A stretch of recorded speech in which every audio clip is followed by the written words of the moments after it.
Dunque, buongiorno, sono Tiziano Tempesta del Dipartimento Territorio e Sistemi Agroforestali dell'Università di Padova. Oggi verrò a parlare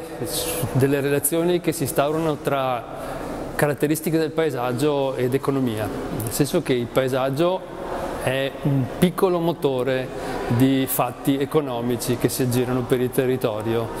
Il turismo è molto spesso motivato dalla qualità del paesaggio, il benessere delle persone è fortemente condizionato dalla qualità del paesaggio, ma poi possiamo anche osservare che le caratteristiche del paesaggio, per esempio, hanno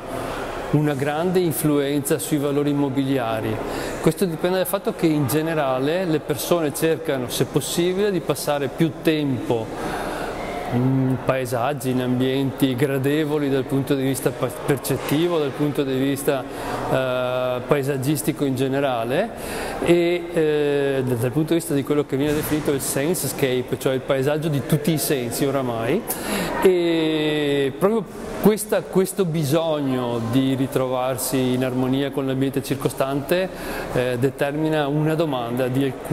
paesaggi che hanno alcune caratteristiche. Certe caratteristiche sono quelle tipicamente naturali, altre sono quelle più propriamente identitarie, oppure abbiamo paesaggi che hanno grandissimo valore storico-culturale e a loro volta sono in grado di attrarre importanti flussi di persone.